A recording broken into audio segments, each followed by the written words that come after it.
Overtime as we welcome you in.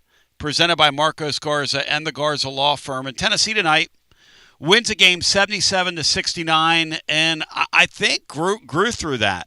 You know, the funny thing about these games is you're stretched in all kinds of ways. The other night, our tone and tenor of the game, post-game, was sort of kind of laughing at what we saw. Tonight's game was no laughing matter. Tonight you had a situation where you lose your point guard with 11 minutes left on a fourth foul. You're in a really tough spot, and your team responds. And you get out of there with a hard-fought win against an opponent that I got to say, coached by Stephen F. and Pearl, that I got to give them credit. I got to give both teams credit tonight. I give Tennessee credit. I give Auburn credit. And thank goodness Auburn couldn't shoot it tonight. As stealing the show is Bishop Boswell tonight. But Tennessee does not win the game without Boswell. And really carried the day. So here we are, ladies and gentlemen, making it happen with you. Let me introduce the cast and crew to you. I got on guitar from No. His name is Matt Dixon, ladies and gentlemen. Playing the bass tonight, singing lead vocals, Alex Myers. And ladies and gentlemen, behind the drum kit tonight, holding it down, another part of our rhythm section here, Brian Hartman.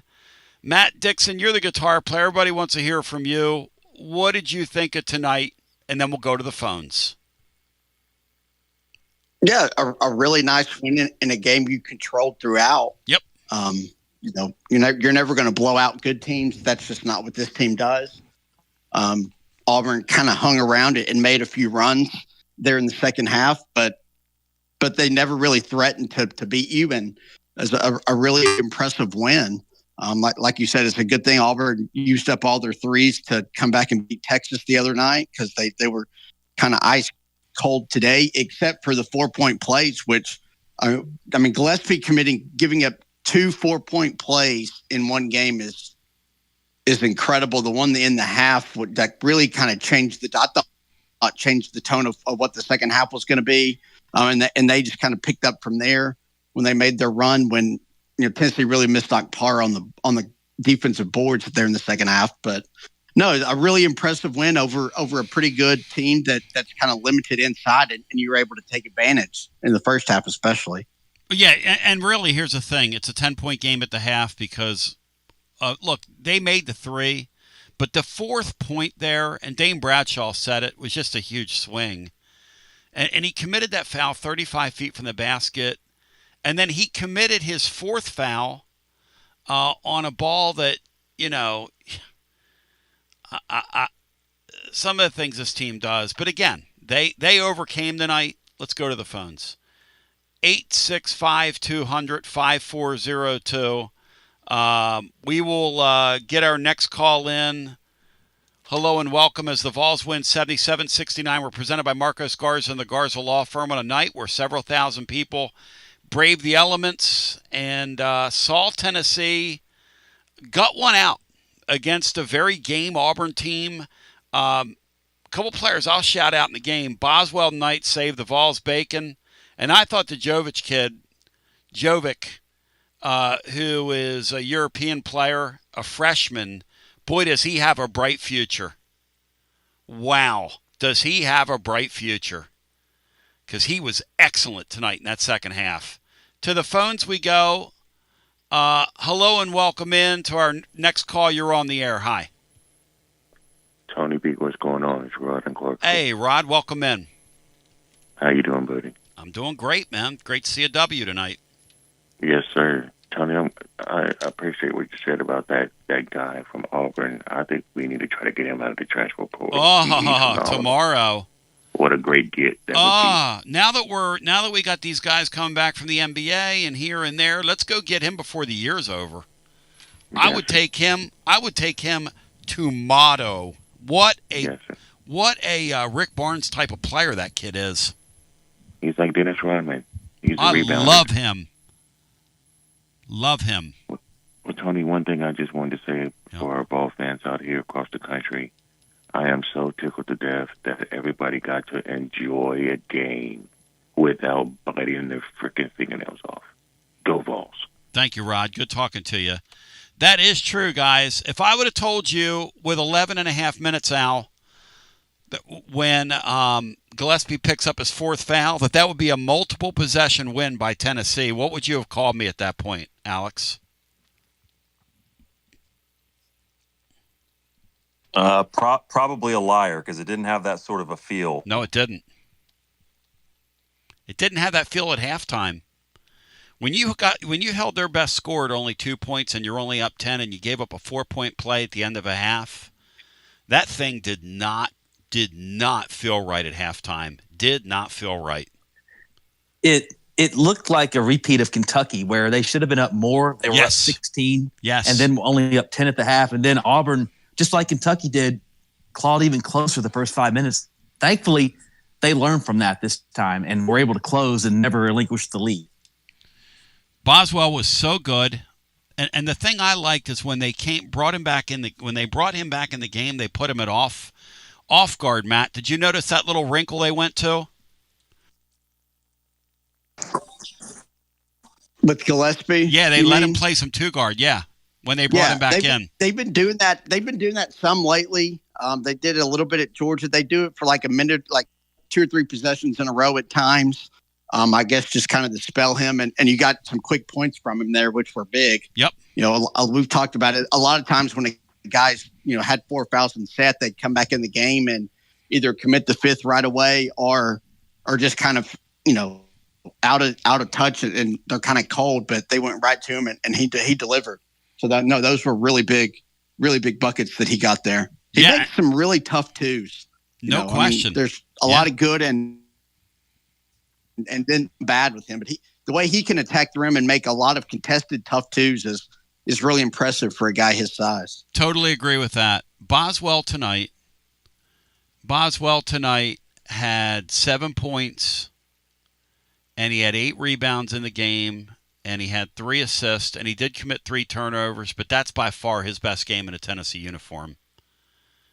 He, make no mistake about it, is the reason that Tennessee won that game tonight.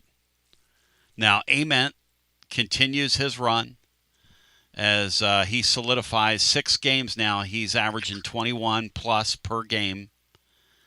And Ament was plenty active in this game. Look, he was only 4-16 from the field, and he was 2 of 6 from 3-point land, but he got to the line 15 times and he made 12 of them, and he was your star player tonight. So, and Tennessee gets an Ole Miss team in here on Tuesday that lost to Vandy earlier. We go back to our phone, so everything's looking up right now. Vol should be a double-digit favorite in that game. But let's get our next call in. Hello and welcome. You're on Garza Law, Tennessee Basketball Overtime, presented by Marcos Garza and the Garza Law Firm. Hi, welcome in. Hello? Yeah, you're on the air. Hi. Hi, Tony. Hey, welcome in. I think Boswell was really good today. I really think that this whole entire team improved today, and it was a good birthday win for me. I love it when people win on your birthday. That's a great feeling. But I really think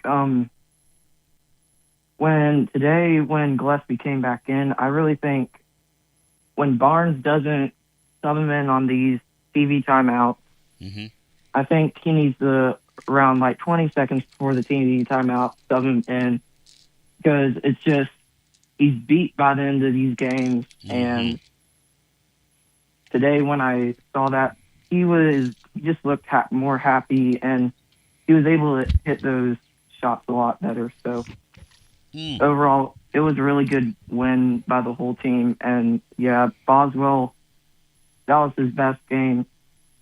Last year, he didn't do that. Like, he wasn't that much, and I didn't really care for him. But now, I really like ever since I was little, I've really liked the defensive players. So it's just been really fun to see him shine with that. Hey, how old are you, man? I just turned 14. Hey, happy birthday to you, brother. Thank you. Glad you got a win on your birthday. Thank you. Thanks for the call. And it's a really good point. Tonight, because Gillespie was out of the game as much as he was, and he only played 29 minutes in the game, he was much fresher down the stretch. What a luxury that is, Matt, to have a fresh Gillespie for your stretch drive. And we didn't see any of that mental leakage from him there down the stretch. They handled that game very, very well at the end. Yeah, he got the mental leakage stuff out at the end of the first half, and by committing 3 fouls the first 8 minutes of the second half. Yep. But no, it's a good point. They're trying to figure out ways to steal minutes without, him running the show and being your point guard. I mean, you saw the first couple of possessions when he got after the 4th foul. I'm not even sure Tennessee got a shot off. No. That's how ineffective the offense is, and that's just frustrating. But that shows how valuable he is to your team. As maddening as he is, he's got to be on the court for your critical minutes with this team. Tennessee was only ahead 4 after the second TV timeout. A 4-point play to end the half wasn't very good. Auburn's leading scorer on the season, who's a great player, the Hawk kids was held 2 in the first half, finishes with 21. He's an excellent player. And Auburn's stock and trade all year has been coming out in the second half like gangbusters, and they did it tonight. And when Gillespie committed his 4th foul with a little over 11 minutes left in the game, which Matt pointed out earlier was his second 3-point shooter fouled on the night, that thing, if we're going to be honest about it, felt like a loss.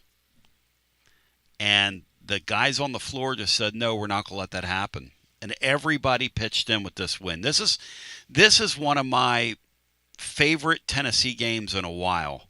And you watch a season, and these games come in all shapes and sizes. And tonight's one of those midwinterish, test your whole team, grow from, learn from kind of wins. And we're going to talk with you about it and celebrate it. As there's no question we'll be doing some Midnight Madness tonight. Whoa. There's no doubt we'll be doing some Midnight Madness. As we continue, we'll come back, get all our calls in. All lines are currently jammed as they will stay throughout. We celebrate Tennessee's 77-69 win. Hey, Bri, the T3 Vodka 3 of the game tonight is. What do you got, Bri, from our friends at T3 Vodka? What's our T3 Well, I'm going to go tonight? With Dwayne Brown's 3-point play late that I think extended the lead back to maybe 8 or 9. I love it. My man's got his thinking cap on. Post play, yes, really 3 post players combined that were in there with the para out combined for 31 points. They were from the field. They were 12 of 19. They grabbed 17 boards combined. Brown had 10, Estrella 8, and Carey 13. And Brown was 3 of 5, Estrella 4 of 5, Carey 5 of 9. They came up huge and took advantage of sort of an undersized Auburn team.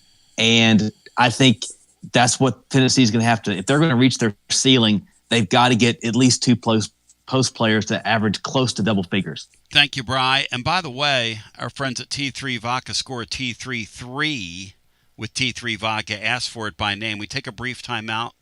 We're presented by Marcos Garza, your Garza Law Firm, online at garzalaw.com. Vols win 77-69 on a night when Akpar didn't play, on a night where Gillespie's out of the game with 11 and a half minutes left and is off the floor for about 4 minutes.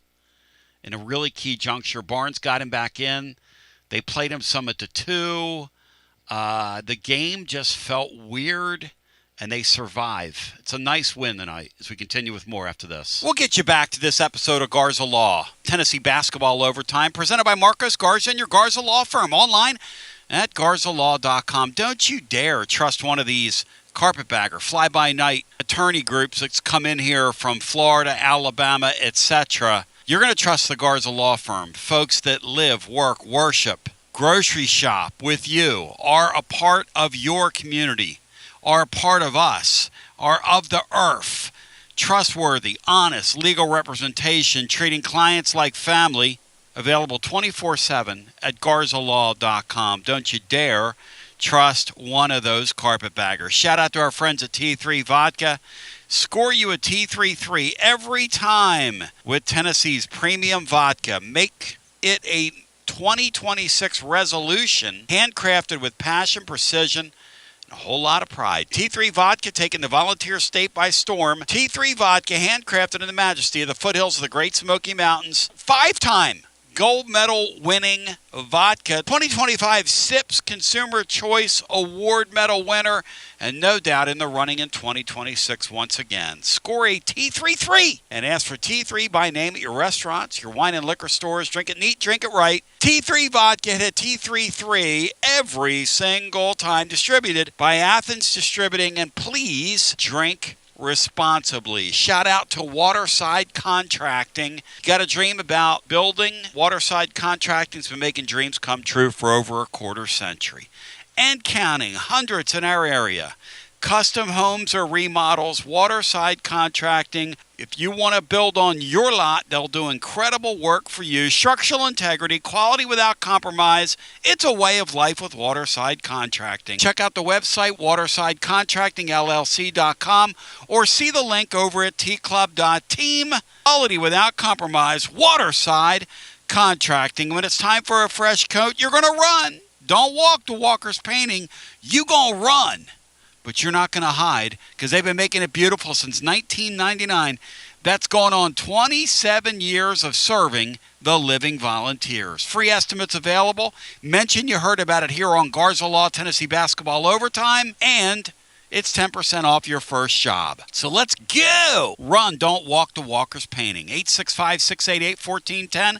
That's 865-688-1410. Walker's Painting. See the ad in the blog over at tclub.team. And on the way out, I want to remind you, when it's time to play, it's time for VIP play. Why? Because everybody gets treated like a VIP over at VIP play. Claim your VIP play welcome bonus. You bet for $20, you get $100 in bonus bets instantly. The promo code and the phrase that pays is T and Tony. They're live always, 200+ leagues. All the college hoops you can stand, NBA, NHL, you name it, they've got it. VIP play, live always with 200+ leagues, numerous bet types, props, options, and if you have a bet in mind and it's compliant within the state of Tennessee, the VIP players, well, they'll make it for you. That's why everybody gets treated like a VIP at VIP play. Gambling problem, 800-889-9789, 21 and over,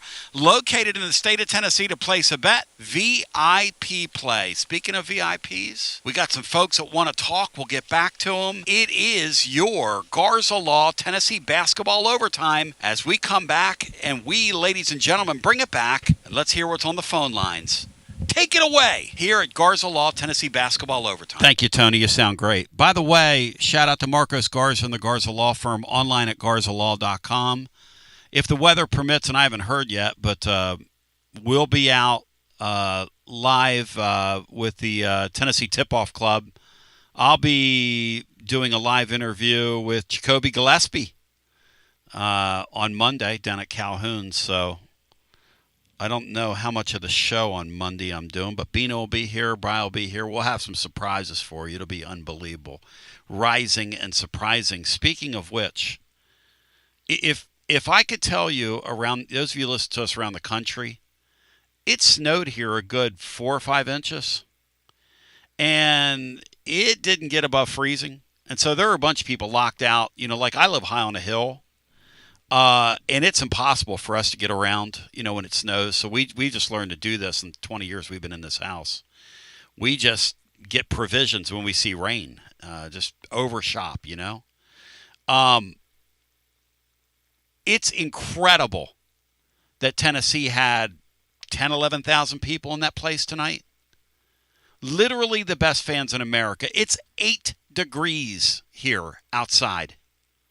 The game started at 8:30, which in today's parlance, Alex Myers, you worked in television, means 8:45. And how amazing is our crowd here? That's a sellout in most basketball arenas in the country. 10,000 people. And they're there on a day where here locally, I kid you not, it's brutally cold and it snowed several inches in the last 24 hours. This place reels, rocks, and rolls till the break of dawn, which might be just exactly what we just did. Alex, how about that crowd on the night we've had here? And it's colder than kraut, to use Bino's term, outside. I mean, it's surprising because of the weather, but unsurprising all at the same time, just for what we've seen. Yep. And everybody knows about the football fan base, but just from what we've seen from the basketball fan base for years here. And it to me, as a young kid, it started with Pearl, yep, and those raucous fan bases. And I know with some of the adjustments, it may not be quite as raucous, but you still get the numbers, despite the increase in prices and despite the weather. It never ceases to amaze.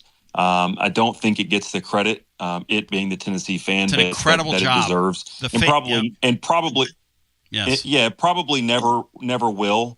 But you can't just use the excuse, oh, well, Bruce Pearl's in the arena, people want to see. No, that's not a valid excuse. You can't just use the excuse, well, they wanted to see a 2-ranked team. No, this was a game between two unranked teams tipping off about 8:45 p.m. That's exactly right. On one of the coldest days of the year.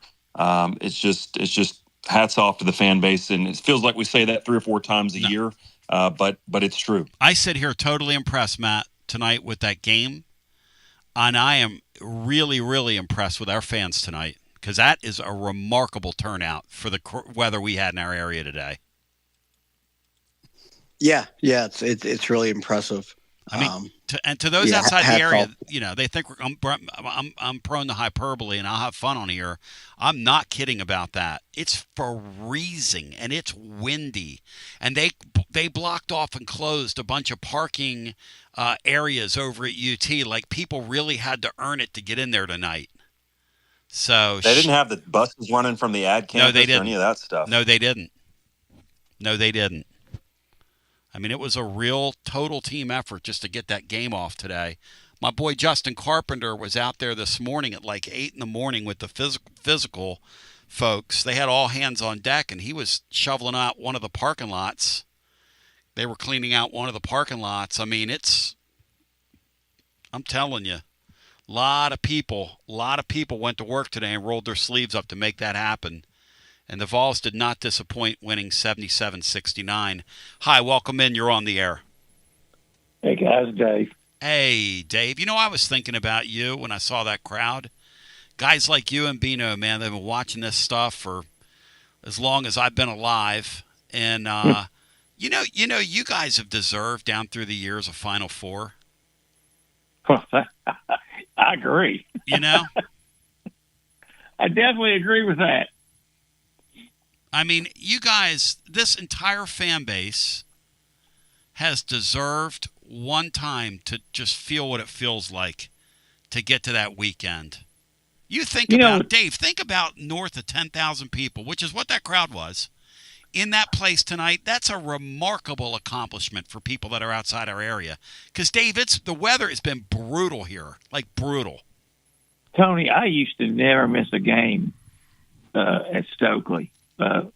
When I only got to see Ernie and Brody play a couple times there, but then I got to go more when the Reggie Johnson, and when he was a junior, senior, and then Howard Wood, and then it led into Dale Ellis. I went that Stokely Center was 12,700. It was sold out every time they had a game. NIT didn't matter. So Tennessee basketball fans have always come out for their basketball. Seriously, it's the most underrated basketball fan base in college basketball. It's what makes this job a top 10 job in America. That's what it is. Like when the job opens, and one day it's going to open. Barnes ain't going to coach for forever. I hope our administration understands this is a top 10 job in America.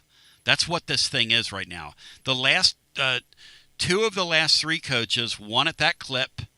and you get the next person in, you get the right person in there, and you will win at that clip with this job. And people will turn out by the thousands, and interest will not wane and should not wane. You know, when they first built Tulsa Bowling Arena, I couldn't stand it. Yep. Because the lights were brighter all over the arena, and it just was so generic. It was just huge. But over the years, it is a beautiful facility on the inside, especially. Yep. It's great, and it's a great home court advantage. It really is. And you know what? Stephen Pearl's father, Bruce, had a lot to do with that. And I thought Stephen Pearl's team played a respectful, hard basketball game tonight.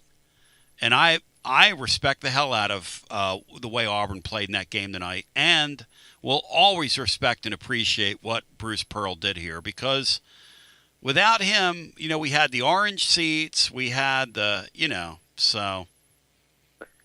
Hey, Lieutenant Mark from Columbus in a super chat wants to know what your conference win total is now. They're saying in the on the YouTube chat, Dave, that you were predicting us to win like 8 league games. Yeah, I'm going to be really happy to take you all out to eat. I really am. I think we got a decent chance of going 12-6. God, Dave's up. Hey, it's like a forecast. Dave's revised his forecast out, like when you used to work at WBIR. And Todd Howell will be over there, and the pH in his blood will be changing. Al, I mean, we could go 12-6, but maybe it's probably most likely 11-7. Yep. But we could, but you know, it's on the table right now. These guys are cruising, and the schedule's lightening up. There's no question about that.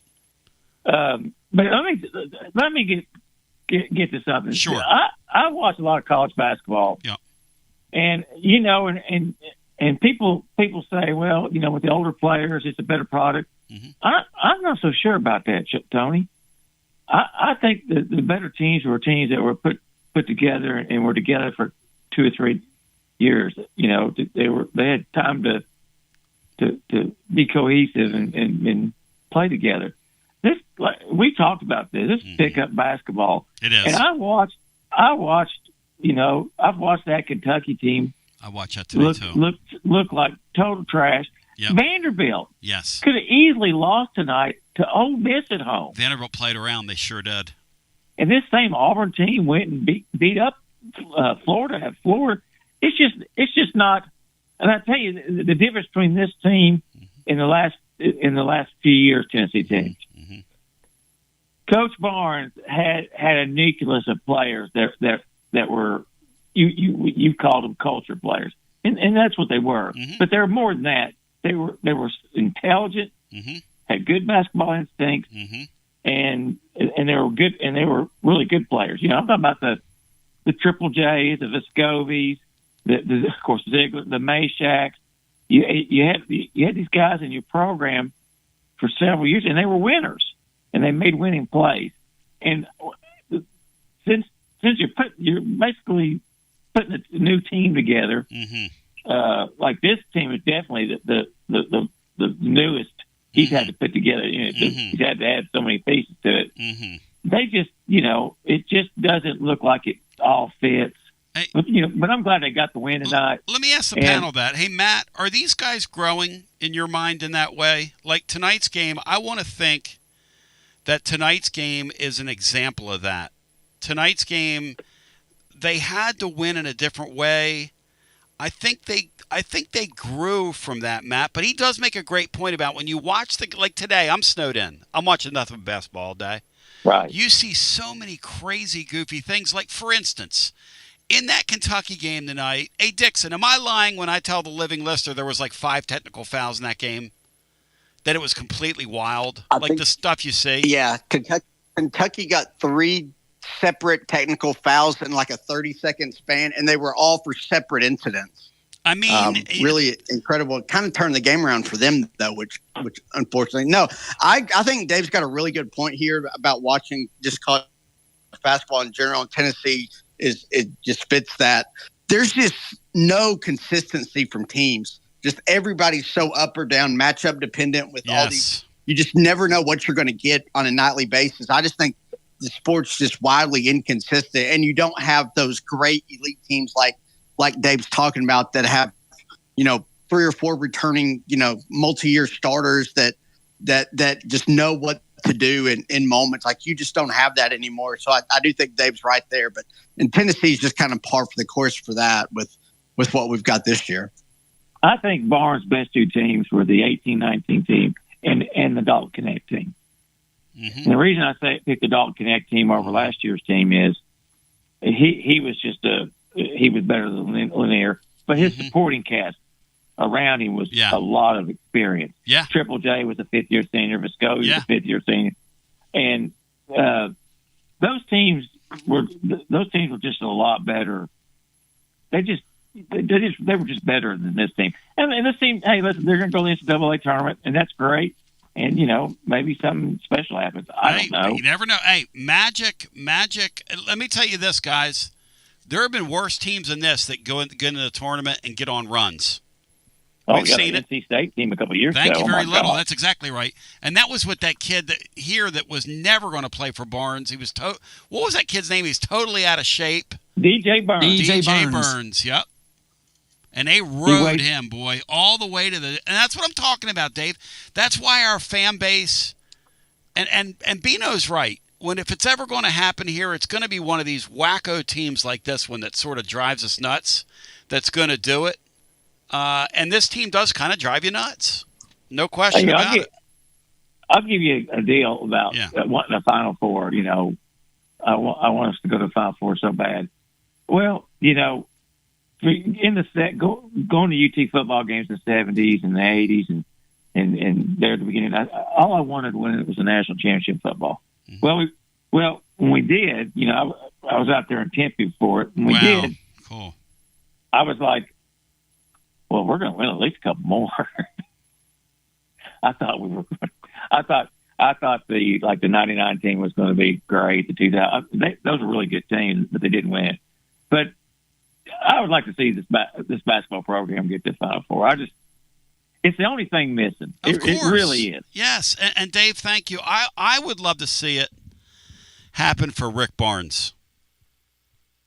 Rick Barnes, would deserve for that to happen here for him. Go ahead, Bri. This is a really weird kind of an anomaly here. Tennessee only shot 13 3 balls all night. Yep. Made 4 of them. And all 4 threes were within the first 5 minutes of the game. Ament's the last one they hit was with 15 minutes to go in the first half. They gave the Vols a 16-6 lead, and they didn't make another 3 for the last 35 minutes of the game and still won by nearly double figures. Hey, Matt, you nailed it, though.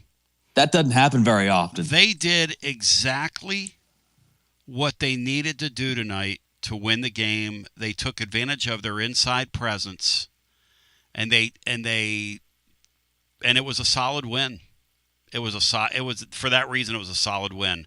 It wasn't a wacky game, guys. It was a well done basketball game by the Vols, well handled. So let's get our next call in. 865-200-5402. Hi, welcome in. You're on the air. Tony B, how's it going? This is Zach. Hey, Zach. Good to talk to you. First off, huge win tonight, obviously. Yes, sir. Anytime we get a win against a good opponent, it's always going to be celebrated. Yep.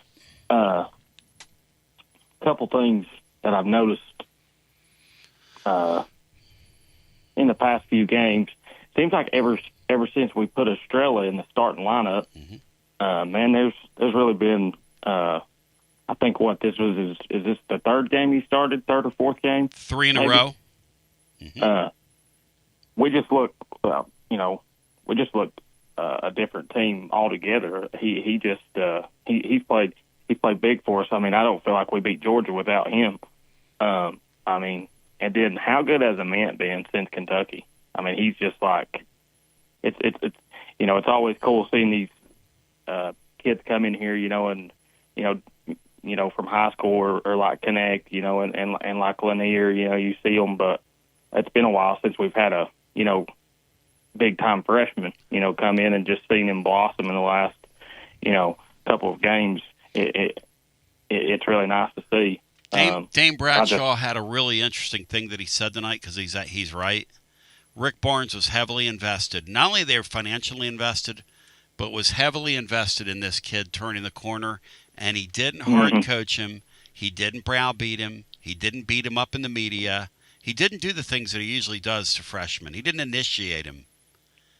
He actually has been an advocate for him, cheering for him, nurturing him, dare I say.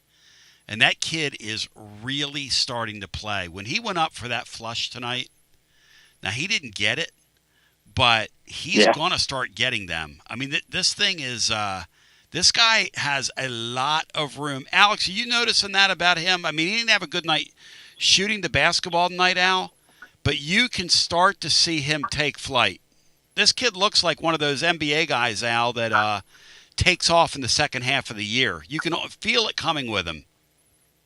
Well, you can just see it by his body language. To me, he looks like a guy who's now, like you saw him tonight, getting some frustrated because he's expecting that some of these shots when he's getting slapped on the way up, he's expecting that they go in and they're not. It's a total mindset change where instead of trying to fit in and trying to not look like a bust is kind of what it looked like for a while, to now he looks like he realizes that he's the best player on the floor. And it looks like he knows it. No doubt about it. Yeah, to me, it was almost early in the year and up until, just recently, it was like he only felt like he could impact the game with his scoring. And now he does it in so many other ways. And sometimes he would get kind of, he missed a couple shots. He'd get kind of lost and kind of down on himself. And now it's like, hey, like tonight, his shots wasn't falling, but he went to the free throw line, and I think he had 22 tonight or something. He did. He ended up with 22 in the game, 15 foul shot attempts. Vols. But thank you. Yeah, good talking to you. Sorry, Coach. Thank you, brother. Yeah. Hey, great talking to you. And go Vols. Back to you. The one thing about Ament that it's a good thing he can draw fouls and get to the free throw line. Yep. Because he takes a whole lot of those long twos that. He gets them off and they're good looks, but those are just so inefficient shots. And you have to make them at a really, really high clip for it to work out without getting to the free throw line. I wish we could find a way to cut down on that some, but it's really good that he's finally coming along, and because he's going to have to be your guy that you lean on. There's no question. Gillespie's just so inconsistent. Yes. Amon's got to be that guy. He's got to grow. Well, and the other thing is Gillespie's it's starting to become a tendency now, or a trend rather, that Gillespie seems like he's just going to be in foul trouble in a lot of these games.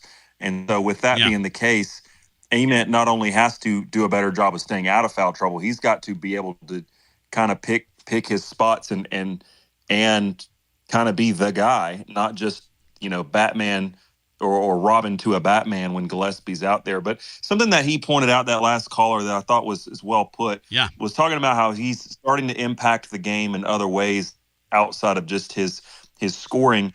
And obviously with his wingspan and his athletic ability and his size, he's done a nice job rebounding throughout the year. He had 8 tonight, 7 of them on defense. But one thing that I was watching tonight with the team that shot so many threes, I think they only hit 1 over him. He impacts, like you rarely see somebody hit a shot over him.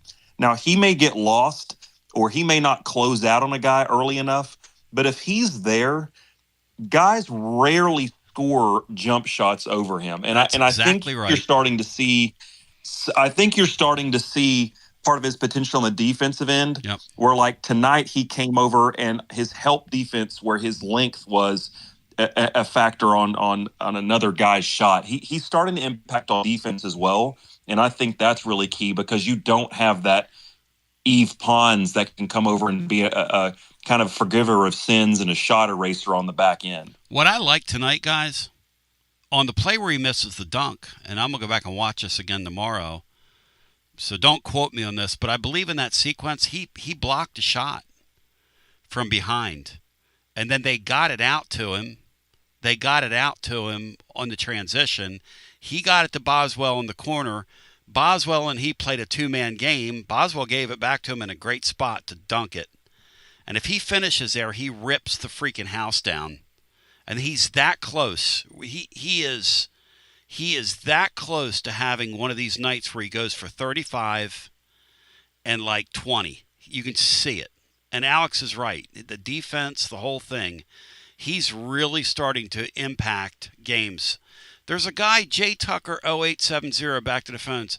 Hey, buddy, I'll tell you what I'm going to do to you, okay?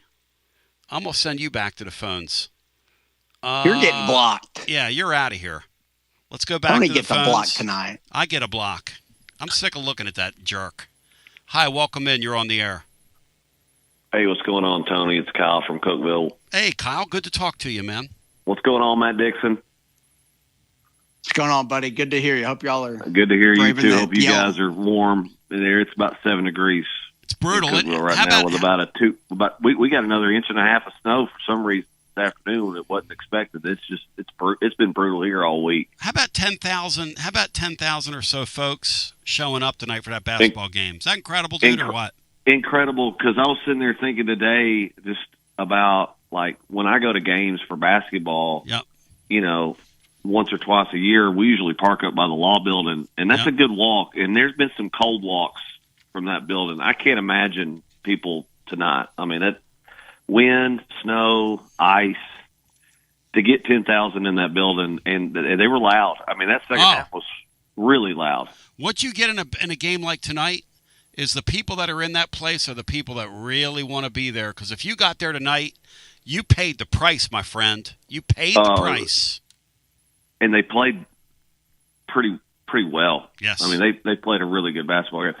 I was going to add something to what you guys were talking about in the caller before that I've noticed, and you guys can correct me if I'm wrong, but in the last 3 games that we have won, if you think about the Kentucky game and the losses before that, and really it starts with Ament, we have been able to stop droughts.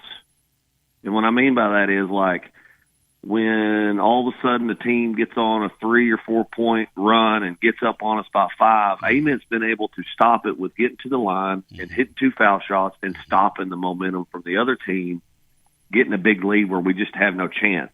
They did it at Alabama, especially Boswell in that first half, and it just seems like Ament's that one where if we need to get to the line to stop a drought or to stop another team's run, we've been getting to that line, and that's been keeping us. We're not stretching leads, but we're not losing them either. And it's just been the last 3 games. That's just been where I just kind of been watching, and we're able to stop runs. It's a great and we're able point. to stop those droughts. Yeah, it's winning basketball, right? Because it is winning basketball. Yeah. One stat, I don't know if anybody said it tonight. Yep. 81% from the foul line. 81%. I'll take that. UT shot 81% from the foul. 25 of 31 tonight. It's 11 over the season average. To your point, and without those shots, do we win the game? I don't know. No. It's very close at the end without them. And then when you start looking, Kerry was 3 for 4. Well, I mean, he hit 3 for 4. I mean, that it's that stuff. That's damn good. Yep, damn good. I'm gonna give you. I know you probably got other people. I'm gonna give 2 plays tonight that I thought were huge. Take and I know your we time. Talked about Boswell. Yes, sir. But Ament, shot clock's running down. That Euro had just hit an and 1. They're up. They were only up 3. About 7.5 minutes left, and Boswell pulls down an offensive board and goes back up and hits that shot, and we go up 5 points. Huge play.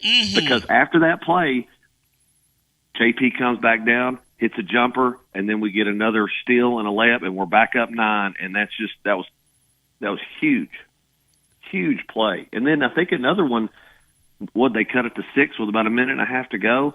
And we miss a 3, and he runs down the rebound to get it, to make the shot clock go. That was a 50-second offensive stand. I think we only got a point, or we hit 1 free throw, whatever the case, right. We ran 40, 45 seconds off that clock with under 2 minutes to go, and Boswell did it again. He got, and that's winning. It's winning basketball. Yep. Winning basketball, and that's why we've won 3 straight quad 1 games. Hey, you're a good man. And I've not looked at Ken Palm, Tommy, but we got to be almost inching back toward a 5 seed. It's getting close. We were the final 5 the other night. So yeah, we're right there. Yeah, thank you, brother. We're right there. Yep. Well, I'll let you go, guys. It's great to talk to you guys. I appreciate you. Everybody stay warm, stay safe. Great to hear your voice. Go ahead, TG. All right. Thanks, guys. Thank you. Go ahead, Matt. No, it's a good point about Ament getting to the free throw line, because not only is it a way to end those droughts, it's just kind of a way for you to be in control of the game and the tempo and the rhythm. So it's a really good point. One of those kind of hidden things that numbers don't show, but it's a way to control the game and not get out of sorts. And you obviously have to make your free throws for it to work, but they did that tonight. But Ament is probably as good as anybody we've had here recently at creating and getting to the free throw line, because he's such a mismatch size and athleticism wise. My radio partner Bino the other day made an analogy about this team, which is an interesting one. The way they've been closing games, not tonight's game, but the way they've been closing games, which is they've been a team that they feel like they've got a leaky bullpen. That's true. They feel like they didn't feel that way tonight. They felt sound tonight. The guy in the 6th came in, did his job. The guy in the 7th came in, did his job. The setup man in the 8th pitched a clean inning. And then the 9th, we got out of there. Now, we might have allowed a base runner in the 9th, but we got out of there. And really solid team win tonight. Everybody contributed to this win. His point about Boswell, that put back there, right after that European player, Jovic, who I shouted out, I love him. I don't like him. I love him. Now, he's not the best player from the foul line either, but I don't see anybody in college basketball playing that hard that's 18 years old. I mean, this guy is physical, and he does not play like a European basketball player.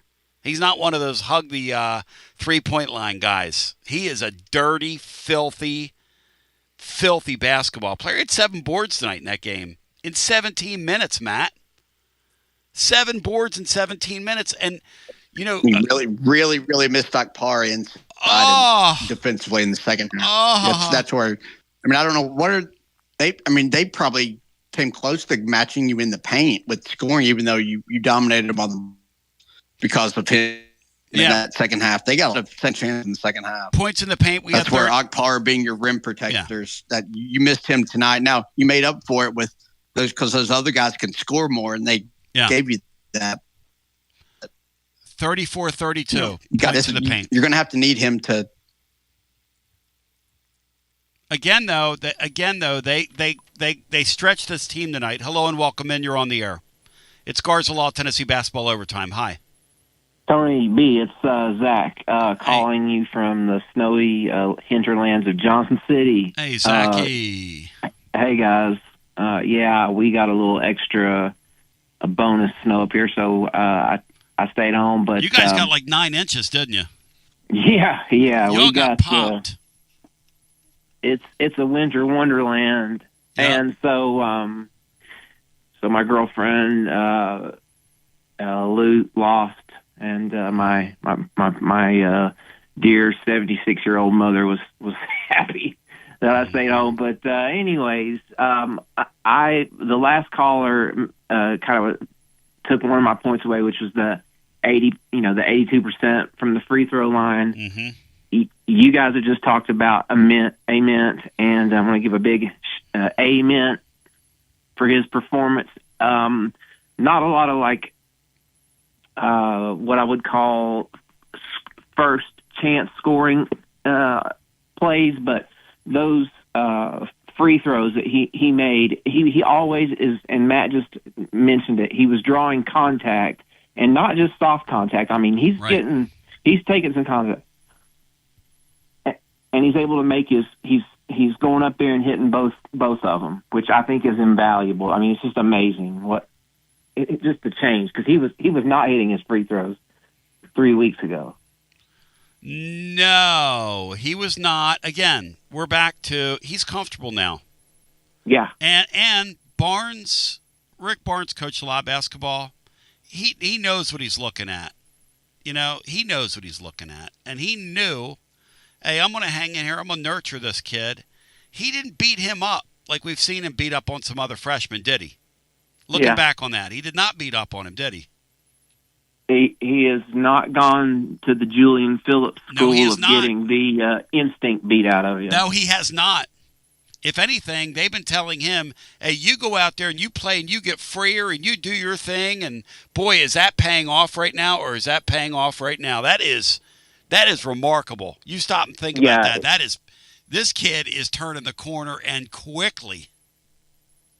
Yeah, it's really, really pretty. The stretch when Gillespie fouled the 3-pointer, which I like to talk about that just really quickly at the end. But yes, that stretch after he fouled the 3-pointer, and then for his fourth, I believe that was his fourth foul, and they got they started cutting it close. Boswell was just from the steals to the long rebounds, which that was another thing. We missed Okpara, but our hustle rebounds, where these guys were getting rebounds like, 12, 14 feet from the basket. I believe 3 of our guards, or maybe it was Ament, but I believe Evans, am I right, had 8, and Boswell had 8. So, I mean, just that hustle, that level of hustle, which is what we all loved about the last 2 or 3 teams, was their defense and hustle. I just can't say how impressed I was. Of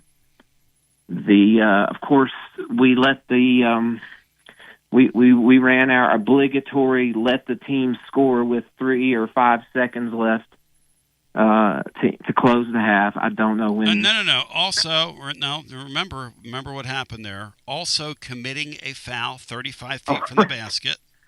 That's one of our patented things here last couple of years. Is it's probably bore down of how hard we play defensively, but the fouling, the constant fouling of the 3-point shooter is just, it's a patented piece of our DNA here. It's kind of like who we are, Yeah. It's who we are, man. Mm-hmm. Yeah. I don't know why. I don't see any other teams. I don't watch a ton of other teams, but it's almost something you can count on with some frequency. But I was very impressed. I really hated that I couldn't go.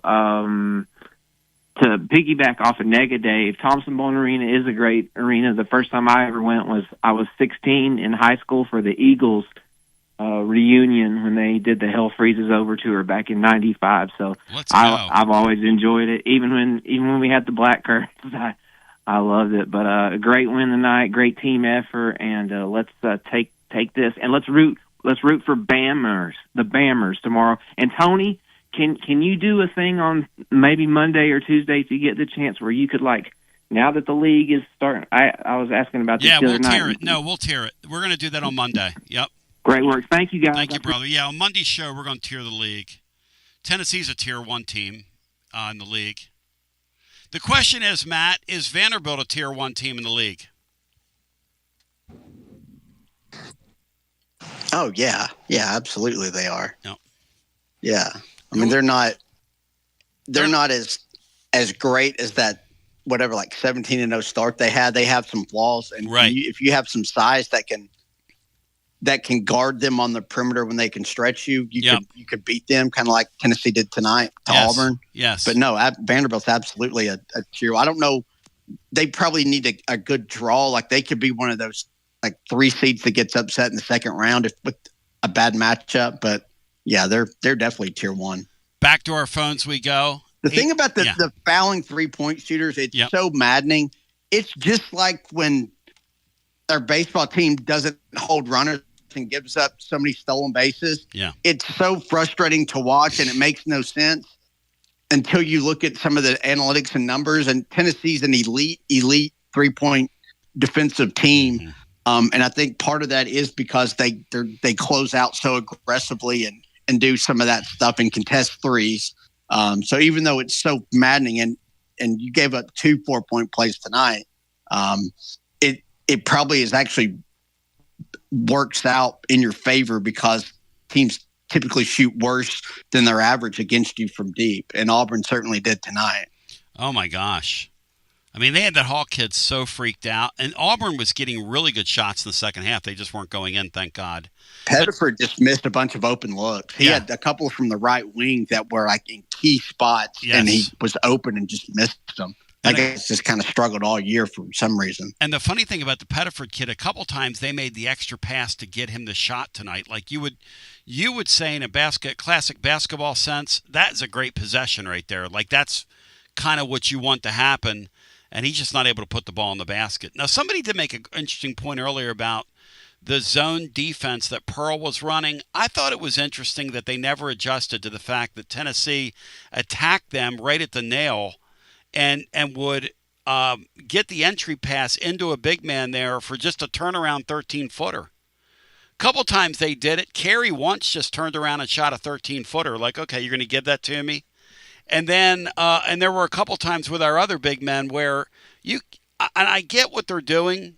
You're trying to take our perimeter away, but you can't make it that easy on your opponent. And Tennessee did a nice job in the scout and just, every time they went to it, they just hammered them. I mean, they hammered them in that spot. But let's go back to the phones and get our next call in. It's Garza Law, Tennessee Basketball Overtime. You're on the air. Hi. What's up, Tony B? This is Judd. Hey, Juddy, welcome in. I was thinking about you think about Rick Barnes, and I know some people have talked about retirement. He's getting up there in age. Mm-hmm. But one thing that I think his best shot at Final Four national championship is this freshman class we have, if he can play his cards right. Mm-hmm. I absolutely love Dwayne Brown as a true freshman. Mm-hmm. I absolutely love Amari Evans as a true freshman. Mm-hmm. And even though he's been a little bit injured from what I've seen so far, I think Henderson's a clean piece. So by the time so I'm just reading the tea leaves here, by the time these guys are juniors, because I've always subscribed in basketball, the old adage, get old and stay old. That's why when I like seeing Nate the Mint progress, and I like seeing him come into his own. I like the kid. But I wasn't excited as everybody else about getting a 5-star because you simply, a 3-star 24-year-old kid right is better than a 5-star 18-year-old kid and a 17-year-old kid. He just is. The maturation between 17 to 24 is unbelievable. Mm-hmm. But you get these 3 guys, you get them as juniors, and if he can play his cards right with the transfer portal and such, I love what Tennessee can be in a couple of years. But they love this class. It's funny you'd say that because they're already, and they're already doing their work because these guys are work way ahead. But as they look ahead to what they need, they have in mind that they hit on all 3 of these guys big time hits. Very quietly, very off the beaten path. They think this is one of their solid gold signing classes they've had. And it's Nate Ament notwithstanding. It's the other guys, to Judd's point. It's a really, really solid point by you, Judd. And I absolutely love Dwayne Brown. Oh, yeah, they love that him. Kid's got so much potential. It's unbelievable. They're freaked out by him, by how what they thought he was going to be and what he is, and just in terms of the weight, how he came in, so able to compete right away. Look, they thought he was going to be a project. He was a guy they signed, and he's really big, and he was really heavy, and then he lost all that weight, And then when he came in this year, the thought was, well, we'll just kind of see. We'll just kind of see, and maybe we'll grow him as the year goes on. No, he was good enough right away that he was going to be in the rotation. So it's pretty great. It's a pretty good point by you. And this Evans kid is one tough hombre. Does that kid look afraid to you out there at all, Judd? Afraid of the moment at all? Well, unfortunately, as a lifelong Knickerbocker fan, yes. Here's who Evans reminds me of. Yes. I'm not going to say he's going to be this in the pros. I'm going to say he's going to be this for Tennessee as a junior. Yes. He reminds me so much of Charles Oakley, it's unbelievable, as a college player. So once again, I'm not saying he's Charles Oakley as an NBA player. I'm saying he's Charles Oakley for the Tennessee Volunteers in his junior year. Because the kid's tough. He's not scared. He ain't going to back down, because Charles Oakley for the Knicks was the enforcer. And it's not a coincidence that stupid Dolan got rid of Charles Oakley, and they have absolutely wretched sucked ever since, because he was the backbone of that franchise. Well, and it's funny tonight. I was thinking of you tonight, and you'll like this as a Knicks fan. The foul grifting that went on one foul in particular that Gillespie picked up, where a point guard is driving down the lane and jerks back and jumps back into him. And they're not savvy enough, I guess, at this level to recognize it. That was classic Rick Brunson tonight.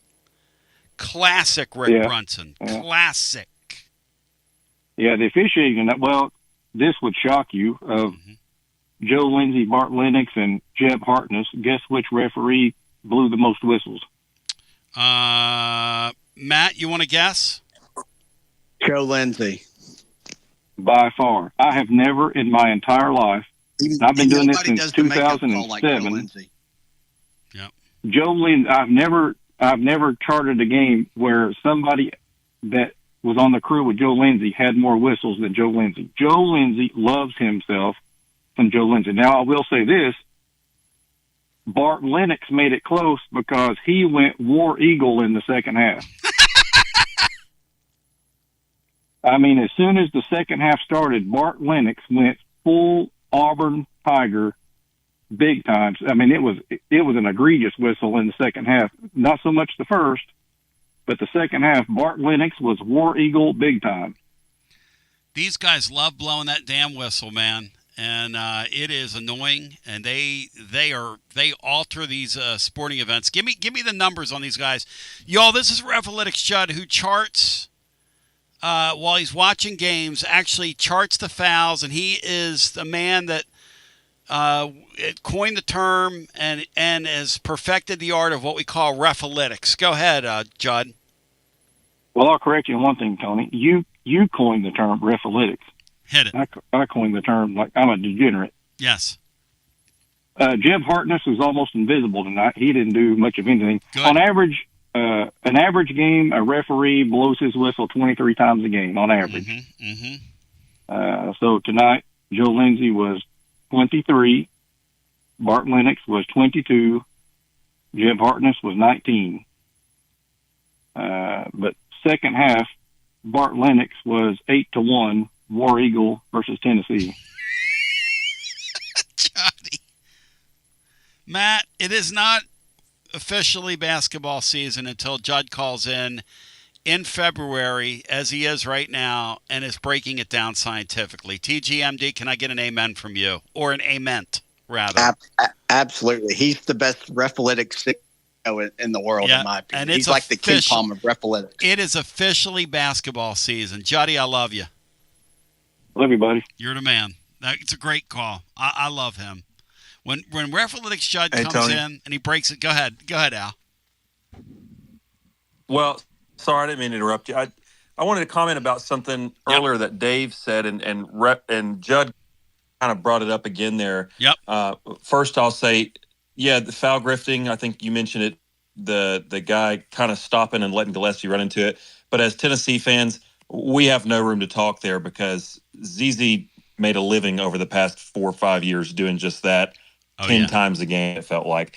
But one thing I like about this freshman class is is one of the things, speaking of ZZ, that I like so much about Rick Barnes finding him is these are guys that are big enough and athletic enough to play at this level, but they're not big enough or athletic enough to be threats to go pro after a couple of years. They're perfect college players. Yep. Well, but they're the sum of the parts is what's so good about it, because as Dave was saying, why he liked some of those other teams better than this one is they had a nucleus. Well, that's the thing is next year after that, these are the guys that are going to be that nucleus in a college basketball landscape. But let's face it, a sports landscape in general in college that's ever changing, ever evolving, and feels like you're getting less and less long-term guys at college. There's three guys right there that are probably going to be there. And because of the fact that none of those guys are lights out scorers, none of those guys are lights out really anything. They're just kind of all around good young basketball players. Mm-hmm. The chances of someone coming and throwing a bunch of money to get them to transfer is much less than it would be if a guy was just a lights out 3-point shooter or specialist. And so I think you're going to be able to hang on to those guys, or at least I feel like you will be able to. I think it's a really good point. I love that Evans guy. I cannot tell you enough how much I love him. That is my kind of player. That guy's old school. He reminds me of one of those Temple guys that John Chaney used to have. Those guys are tough. It's a tough kid. As we come back with more, we'll get some more calls in. One line available if you want to get in at 865-200-5402, celebrating Tennessee's 77-69 win over Auburn, which I think is really one of the more impressive wins of the year, all things considered. On a pretty snowy night here in East Tennessee. More after this. We'll get you back on this episode of Garza Law Tennessee Basketball Overtime momentarily. Shout out to our friends at Garza Law. They're online at garzalaw.com. They are attorneys that care. Let us help. And they are live. They are local. They live among us. Don't you dare trust one of these out-of-towners, these carpetbaggers, these people that have bombed the area on our local airwaves. Garza Law, online at garzalaw.com. Whether it's DUI defense, criminal defense, personal injury, Social Security disability, or other aspects of the law, Garza Law has got you covered. They are a fabric and a fabric in this community. What is a fabric? I don't know. But I'll tell you one thing. My friends at Calhoun's are a part of the fabric of this community as well. They've been sponsoring us for over a quarter century. They have been celebrating at the Copper Cellar family of restaurants 50 years of serving the living volunteers. That's right, 50 years. Ladies and gentlemen, shout out to Calhoun's. The taste of Tennessee. Before or after the basketball game for the Vols and the Lady Vols. Also remember, great party platters when you're hosting. And remember, they also do takeout as Taste of Tennessee. You will taste the freshness. Calhoun's, the taste of Tennessee. My friends at Connexion present Knoxville's Drive of the Game here on Garza Law Tennessee Basketball Overtime. The My 20 Drive of the Game. The transportation platform revolutionizing the trucking industry nationwide, right here out of beautiful Knoxville, downtown Knoxville. You take control of your fleet in 2026. You improve your safety scores. You make drivers happy. You maximize your profitability. You make it a winning year in 2026 with KONEXIAL. That's KONEXIAL.com. Put a /Tony on there. We get credit for it. Drive life with Connexion and go Vols go. And you talk about live and local. Josh Collins is a pillar in our local community. What a beautiful guy he is. Look, you can get insurance anywhere, but will you get the Collins insurance difference? Our entire studio in the Raymere studio is insured by Josh Collins and the Collins Insurance Agency. We count on him. We trust him. We've had a few lightning strikes here. They've always been quick to pay. You never know what's going to happen. You and I both know that. See the difference. Experience the difference. CollinsInsuranceTN.com. Also, want to shout out my friends at Alumni Hall. Ladies and germs, basketball season. The Vols and Lady Vols, they've got you covered. Also, when you're getting excited about Tennessee and the upcoming baseball season, they've got you covered. Doesn't matter the sport, doesn't matter the season, whatever the reason. Alumni Hall, the ultimate volunteer shopping experience. 3 locations in Knoxville. Also Bristol, Johnson City, Murfreesboro, and anytime around this great world of ours at alumnihall.com. Alumni Hall. Now let's get back to the action on Garza Law Tennessee basketball overtime. Yeah, and the Vols had the checker game tonight was they were going to do that, and I guess that didn't come off, and But my friends at Alumni Hall are there for you in matters such as those, in all hours, any reason, any season. As I welcome you back, 865-200-5402. We get ready to go back to our phones. Really, really, really great stuff on the phone lines tonight. I appreciate it. It's been great hearing from everybody. Let's go back to our phones and get our next call in. Hi, welcome in. You're on the air. Hey, Tony, Greg here. How you doing, brother? Hey, Greg, good to talk to you. Hey, I thought about you guys getting bombarded with the white stuff. How much did you guys get? I don't know. I mean, outside of my house here, it feels like there's probably 4 inches outside, 4 or 5 inches. Enough. Oh, wow. Enough for where I'm at. I'll tell you that. I heard that. Mississippi was supposed to be down here today. It got postponed till Monday. And the athletic director texted me today. They postponed it again after the snow you guys got. Between here and there, they didn't want to take a chance of, coming that far. But anyway. Our side streets here, Greg, are a real mess, man. Because it's just, it's been so cold here for a week.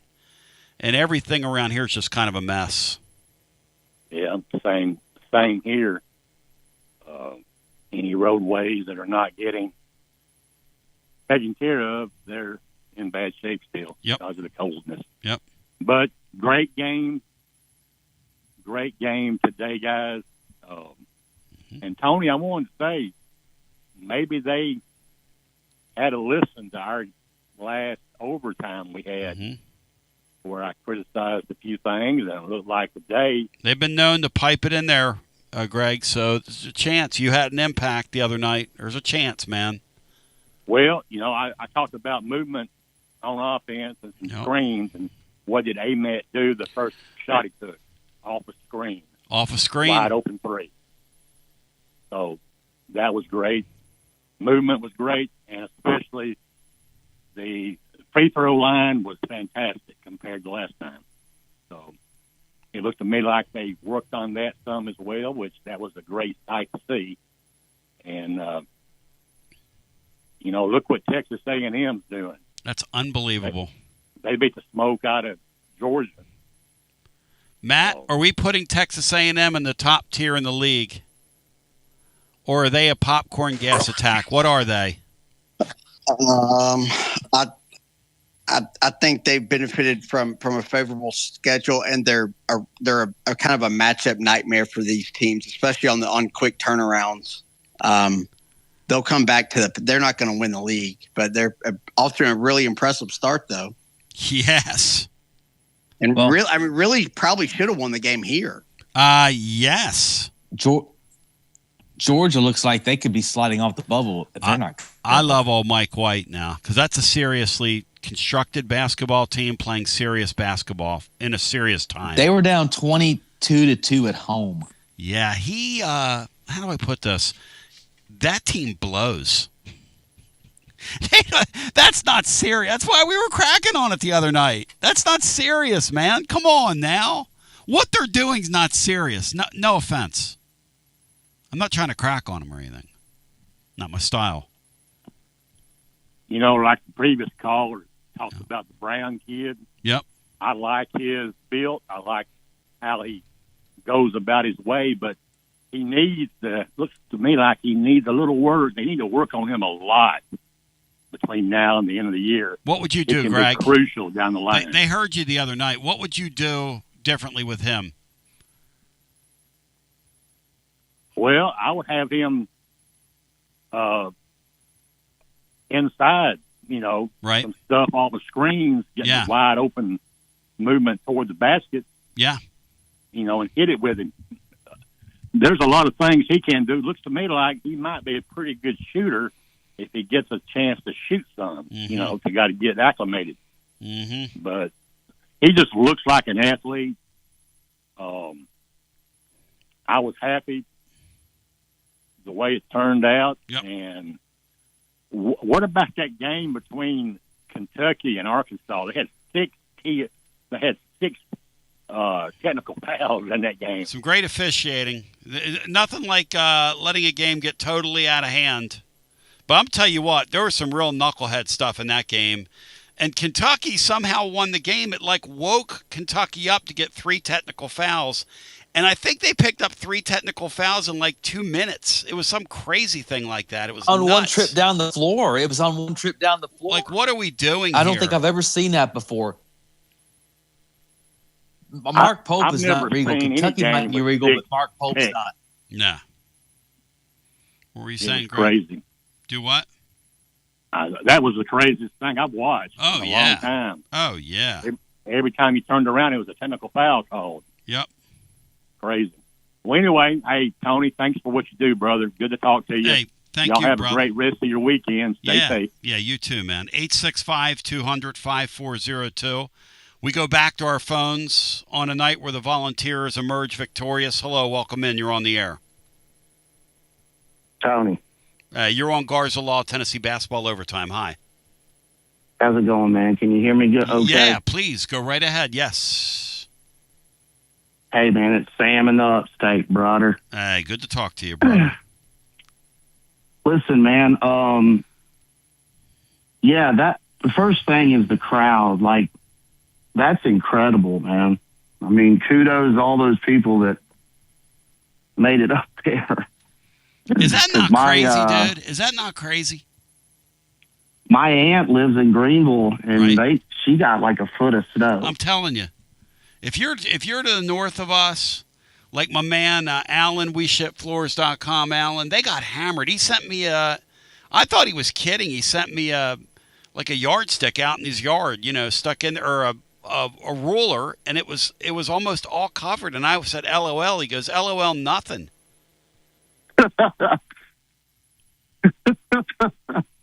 Well, hey, man, Alan's so good.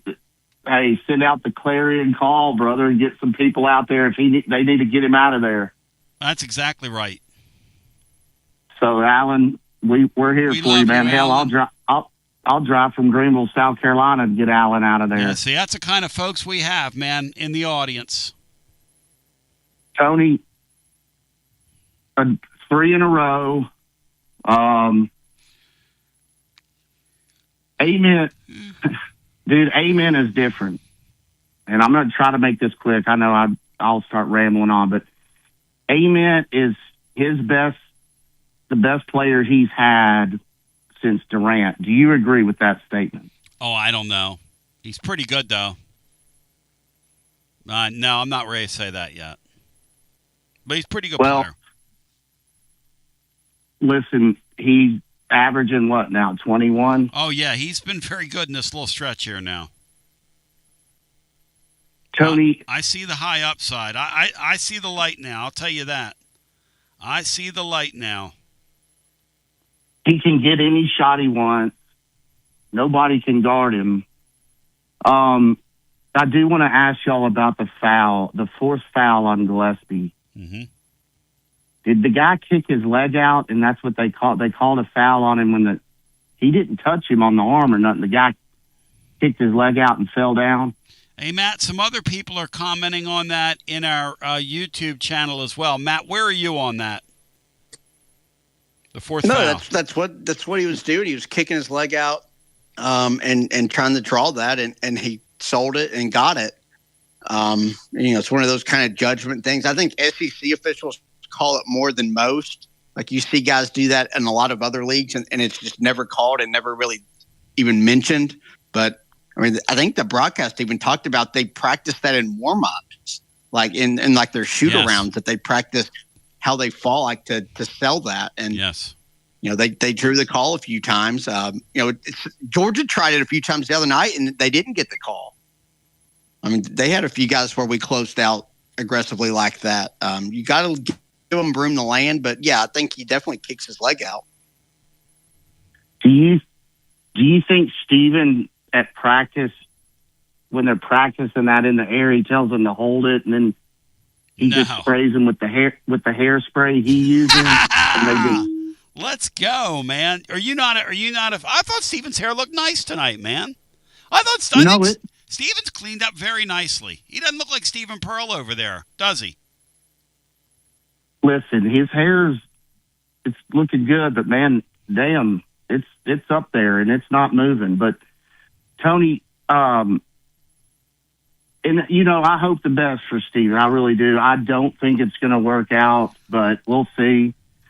On the way out, Tony, this team, brother, if we just quit throwing the ball to the other team and grab these loose balls, like I've never seen so many balls right in our hands and then somehow they get tapped out. I mean, if we can just clean this stuff up, man, we are going to go to the Final Four this year. And if it's Barnes' last year, what a story that would be. I mean, that's like saying, where's the Final Four this year, Tony? I have no idea, because I'm not going to do, are you going to San Francisco? Where is Indianapolis, I think. Yep.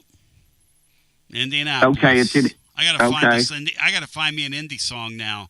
You've inspired Tony, me here. Going back to Indiana by Jackson 5. I'm going back to Indiana. There you go. Or maybe some MJ. Yeah. But Tony, listen, he has these guys inside that can score the ball. Yep.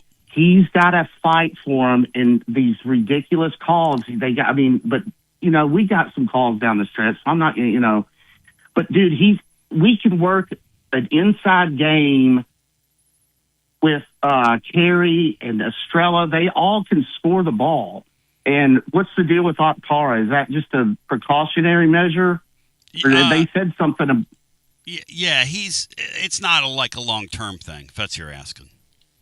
Okay, well, they said something on the broadcast about it maybe being serious, but maybe I misunderstood them.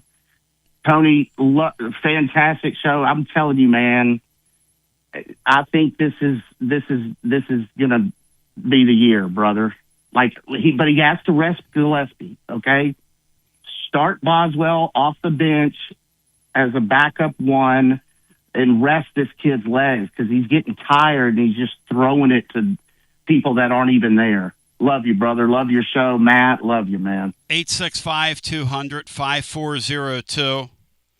I'm being shown some pictures. They're saying there were 17 or 18,000 people in there tonight. That's crazy, y'all. Crazy. And the Vols are now the last 4 seed according to Torvik.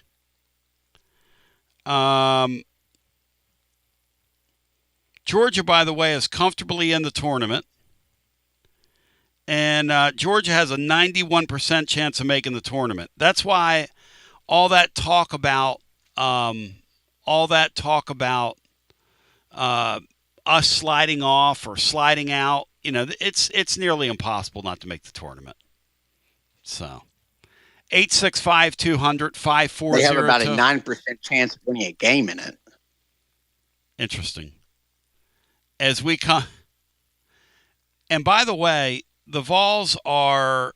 It's interesting. I did not hear that on the injury, but I'll check on it on Okpara and exactly what's going on with him. But we'll continue with more on the other side as we bring it back and get some more calls in after this. Get you back to Garza Law, Tennessee basketball overtime momentarily. Fast-flowing show today, as they all are, and life flows quickly at you. Look, you're going to need an attorney you can count on. That's why Marcos Garza and the Garza Law Firm here for you. They are live and local. They are one of us. They are of this earth. They are not from Alabama. They are not from Florida. They are not from Atlanta. They are not one of these fly-by-nighters that have bombarded the area with all kinds of crazy marketing and crazy promises. They are us, ladies and gentlemen, your Garza Law Firm, online at garzalaw.com. Whether it's DUI, criminal defense, personal injury, Social Security, or disability, they got you covered at Garza Law, online at garzalaw.com. You talk about one of us, you bow thy head. That's the great Allen at WeShipFloors.com. Whether you're a contractor or a homeowner, WeShipFloors.com, their pricing is utterly insane. You will literally save thousands. Supercore floor, it is the real deal. Whatever you do, go to WeShipFloors.com. Check out the room visualizer on the website. You can drop in any of the 120 Supercore floors virtually into your room and order a free sample today. It is that simple. You order a free sample, it makes us look great, but you're also gonna, when you see the product and you go on YouTube and you check out WeShipFloors.com. That's WeShipFloors.com. Right out of Johnson City. Millions and millions and the millions of square feet in stock. WeShipFloors.com. Save thousands on millions. WeShipFloors.com. And while we're on the subject, I want to say, raise a glass. It is time, ladies and gentlemen, for our friends at Dos Equis. You are going to go for Dos. Say it, know it, and write it down. Dos Equis Lager Especial. When it's time to celebrate, when it's time to nestle in and watch the Vols all winter long. Dos Equis Lager Especial, that golden Pilsner-style beer made from the choice of hops. A balanced composition, a smooth, clean finish. The party guest always invited, never overstays his welcome. Dos Equis Lager Especial. You can dress it up, rub that bottleneck, that can, that glass, that rim. Put a little lime on it. Dip it a little salt. And lick and drink and repeat, and you'll come back again and again. Dos Equis 2026 Cervezas Mexicanas, White Plains, New York. Yo soy Antonio. Go for Dos Equis. Also, how do we perform at our best? It's called Performance Medicine. I want to encourage you to check out Performance Medicine's YouTube channel. You'll be very glad that you did. They are absolutely incredible at Performance Medicine. Dr. Rogers and his gang want you healthy. They don't want to treat you when you're sick. They want you to stay healthy. Take control of your wellness. Personalized health solutions that fit your life. The approach of Performance Medicine puts you first, focusing on comprehensive, proactive solutions, empowering you to achieve optimal health on your terms. Ladies and gentlemen, boys and girls, children of all ages, you feeling drained? You struggling with your weight goals? You feeling foggy mentally? You dreaming of radiant skin? You name it, they've got it. Performance Medicine. Online at performancemedicine.net and check out their YouTube channel. They are incredible people, helping hundreds and hundreds in this audience. And now, without further ado, let's get back to another edition of Garza Law Tennessee Basketball Overtime. Kind of fired up, folks, and prepared right now to sit here and chit-chat with you, so let's keep the conversation going. Tennessee will be back in action against Ole Miss. The expectation for our previous caller, the Ridge Runner, is that you're probably not going to see Akpar in that game. The thought is that he should be back for the Kentucky game, which is a week from Saturday. As we go back to our phones, and we were checking on that during the timeout. As I told our previous caller I would. Hello and welcome in. You're on our Garza Law Tennessee Basketball Overtime. Hi. Did Akpar pull a gizzard? No, he has a calf injury. I know y'all mentioned them three freshmen. Yep. Where do you see Ethan Berg fitting in next year? Probably back in his homeland would be my guess.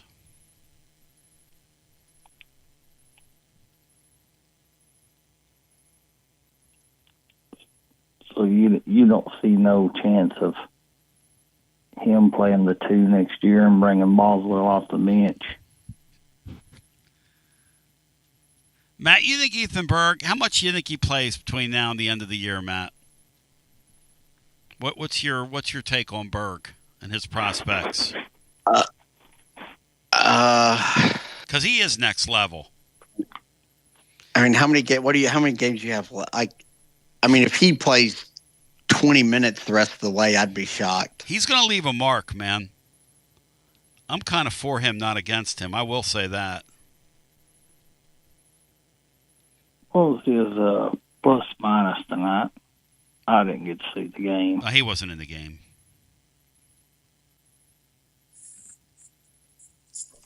What are we doing here?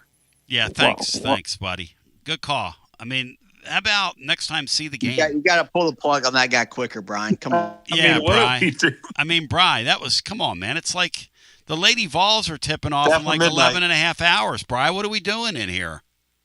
Hello and welcome, man. Let's get our next call. Hi, you're on the air. Hey, what's up, guys? Josh, your boy. Wings. Hello? Wings. Hey, him and Nick Sirianni could share a beer, Tony. Him and Nathan Berg. No doubt. On the employment line next year. Interesting. So, Boswell played a great game tonight. I think he was pretty much the MVP of all aspects of the game tonight. What do you guys think of that? Totally saved our bacon. The putback that he had was a great shot, but the spell after their European kid converted that 3-point play, which he was incredible tonight, but he comes down with the nails rebound, puts back the 12-foot follow. But the thing that he really did that was impressive to me is he held our team together in that 4-minute stretch when Gillespie left the game after committing his 4th foul. And it was like with 11 and a half minutes left. And without Boswell's contribution tonight, there's no way we're on here talking about a win. No way. Yeah, no way. How much improvement do you guys think Dwayne Brown has made since the season started to now? Like, that guy has excelled since the season started, and I'm all for it. Alex, what do you think? Dwayne Brown's, you can speak to that since you're a big man developer in here. That's news to me. Yeah, I mean, I think to me, my biggest surprise was at the beginning of the year when I first saw him, because I wasn't expecting him to. I think he's been, he's been a little bit inconsistent just with his playing time. You look back to a game that was in his home state of Alabama, and I was kind of looking forward to seeing how he played in that one, and he didn't play very much at all. It wasn't that he played real poorly; he just didn't play very much. Mm-hmm. So he's still young enough and in the developmental stage, and kind of as Barnes is. Most freshmen not named Nate Ament.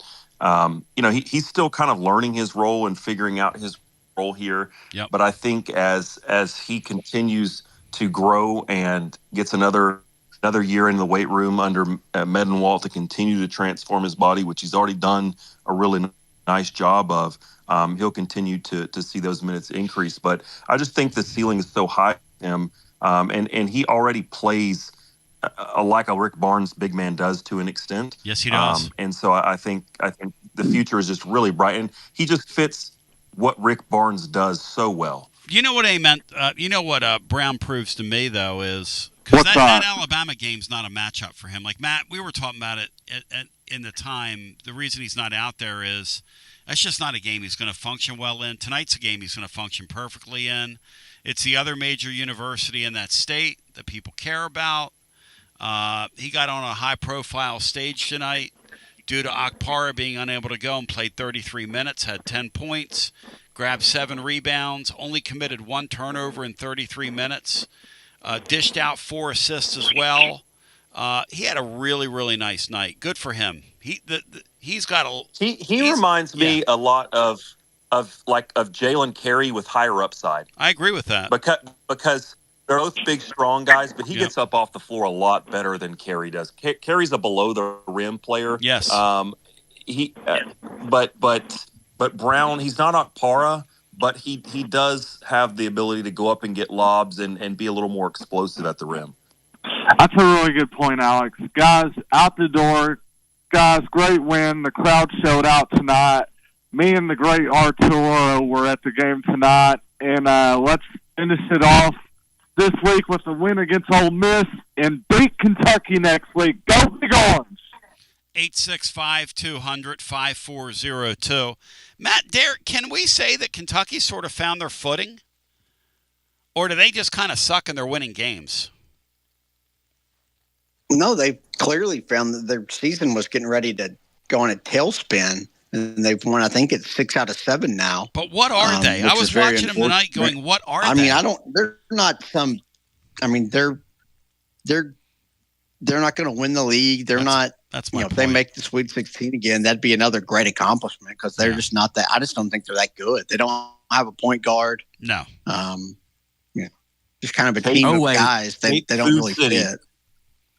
He what now?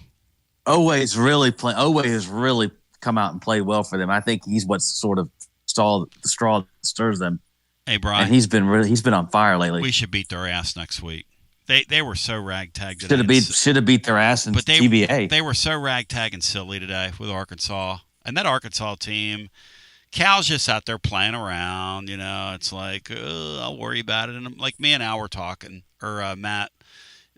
Cal's like, let's give it like a month, that's time for us to come play like they did last year. He just sort of has a rhythm to the year. Let's go back to the phones and get our next call in. It's Garza Law, Tennessee Basketball Overtime. Good night and good morning to our next caller. You're on the air. Hi. Hello, Tony. Hey, welcome in. Hey, you can feel this team starting to kind of turn into something different, though. We're starting to play a little better basketball, a little more consistent. You can feel the margin of error, the standard of deviation kind of start to, move out a little bit. I tell you what, this team was very frustrating to watch early in the year, but now it's kind of fun to watch this team play because when you watch Tennessee basketball play. You watch the men play. It's a man's game. Well, there's no question. And tonight, they got everything. They needed all hands on deck tonight because I thought both teams competed really hard. And I thought that was an excellent Southeastern Conference basketball game tonight. Had a little bit of everything in it. When we needed a little bit of a break for Gillespie, Boswell ran that point. Yep. Like no drop off at all, really. He handles He handles the ball. He doesn't score as well as Gillespie, but he handles the ball and runs the offense almost as well as Gillespie does at the point. Not a big drop off, Tony. I was really impressed with his work tonight. I agree. He saved Tennessee's bacon tonight. No doubt about it. No doubt, no question. The youngin Evans. I love him. He's a player. He's exactly the kind of guy that that's right in Rick Barnes' wheelhouse. Let me ask you guys something. Does he get more playing time for you guys as the year wears along, Matt? Because if he did, it would be at Boswell's expense. Matt, would you introduce Evans some more here down the stretch, just to grow the team here? I think you need to, yeah, because he gives you a little bit more offense, and I actually think he can, when he knows what he's doing defensively, can be a really good. I think he's got a lot of upside defensively. I think he's kind of like a more polished or advanced Yves Pons at this point. I would like to, because when he goes in, he's not afraid to shoot. Hell no. And he's got a good look. I think he's a guy that could. We look for little edges that this team gets and kind of finding another gear that they'll need. He could be a guy if you could start getting 6 to 8 points from him a night. That would be massive. And see, he's a guy back in December we weren't thinking about. That's why you got to be really careful to judge something in a snapshot and come to conclusions. And, that his emergence here was not a piece of the puzzle back then. But I would let him emerge. How about you, to my caller? Would you introduce him more? He's ready to give it to you. Yeah, he is ready. You can see it. Yeah, he's ready. You can feel it. He's ready to give it to you. Every time he gets on the court, he doesn't play like a freshman. No, he does not. He's he takes aggressive shots. Yes. He moves aggressively into the lane, Yes. and like he looks for his shot, and he takes the ball away from upperclassmen. He's stronger than they are, Tony. I want to poke around on him this week and see what they're saying about him defensively behind the scenes. I've got that written down as one of my things to check on, and I want to check on what they think because Matt's right. We've already seen this with Barnes. Look, Barnes been here a decade. We know his bag. If you're not giving it to them defensively, you can have the body language and look comfortable on offense all you want and look like an alpha dog out there. And this kid looks like all that. This kid had like 7 boards tonight. I mean, this guy is not afraid. This guy is not afraid to stick his neck out. He's not afraid to get in there. He's not afraid to get dirty. Let me give you his line for a freshman. I'm sorry, he had 8 rebounds tonight. He had 6 points. He's 2 of 7 from the field, 0 of 2 from three-point land, got to the line twice, made them both, had an assist to go with 8 rebounds, and only had 1 turnover in 23 minutes. That's an excellent night for a senior, let alone a freshman out there, a baby. That kid's a baby. Doesn't look like a baby, but he is. Hey, Brother Evans is out there helping Deacon Barnes spread the word. No question about it. I thank you, my man. That's a great call on a Sunday morning. As we get ready to close this beer joint down. Panel, any final thoughts here? As I want to thank all the wonderful sponsors who've helped present tonight's activity. Bino will be in tomorrow. We've got to clean up the Raymere studio. He'll be in here tomorrow post the Lady Vols game. Brian, any idea in terms of a number in that game? What the number would be? As they play, I guess I think they're not in stores tomorrow. They're in Hartford, right? Tomorrow at noon. Yeah, that won't really matter. I don't think as much. I'd say it's probably somewhere around maybe 15. I haven't seen it anywhere, but it's not listed here on what I'm looking at. So VRP play. There's no lines listed. So they'll have it. In the morning, I can't find it. Yeah, but I'd say at least 15. Whew. That's going to be a tough one. And they beat them last year. And UConn's had them circled. So yeah, Gino's going to circle that deal. Any final thoughts here? Anything else here on the way out? That's a really good win. Great win. Feels like it was maybe a little bit underrated win for this team. And now you've got some breathing room, and I think on KenPom you're favored in 4 of your next 5 games. So you need to take advantage and go on a little run here and give yourself some wiggle room down the stretch. Al, I'm with Matt. I think it's an underrated win when you look at in the scope of things. A random cold Saturday night against 2 unranked teams, but this team is headed in the right direction. But what I liked about the win was, you talk about total team coverage here on the Basilio platforms. That was a total team win.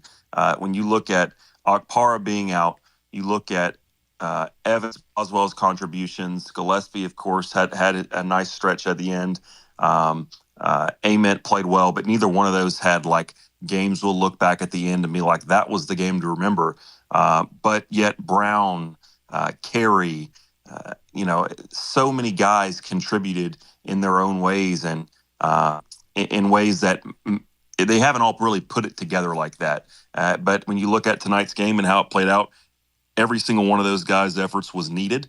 And without any one of those guys doing what they did, you probably don't come out of here with this win. So a game that was a tough, hard-fought win, but it feels like one where you may have seen a little bit more growth than maybe you expected on the way in. I love tonight's game. My favorite, this and Houston are my 2 favorite games of the year so far. Bri?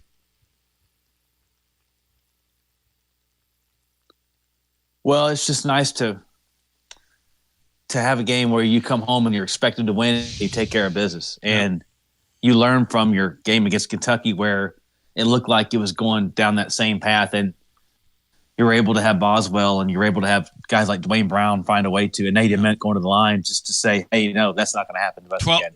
And it didn't. 12:36 Wolf Eastern Time. Lady Vols are a 25-point underdog. somewhere. And Torvik has UConn winning that game because Torvik does a little women's basketball now. 86-59 as a final tomorrow. So something like that. Bino will be in here tomorrow. Bino and Cremo as, let's see, who said that over? I'm going to give, because I like to give everybody a little bit of credit here. Let's see, somebody over in the YouTube chat. It's getting late on me over here. Oh, Gino Adams.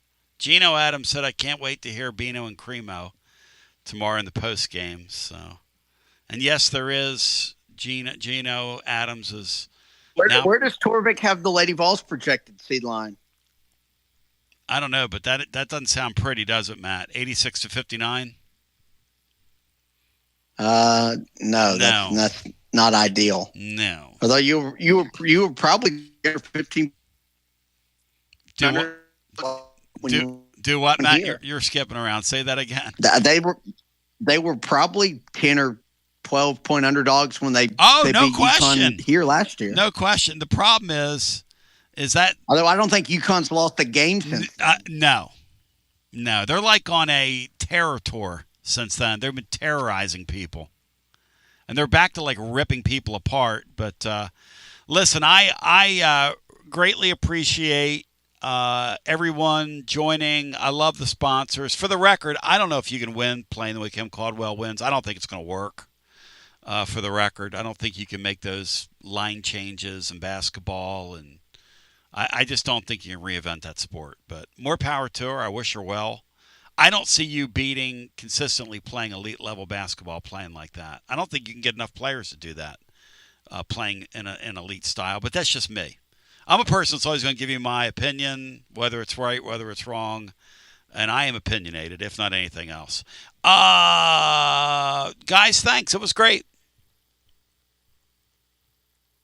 Yeah, appreciate y'all. I want to thank TGMD, the great Matt Diskin. I want to thank Brian Hartman, who held it down tonight over on the drums. He was hitting the skins.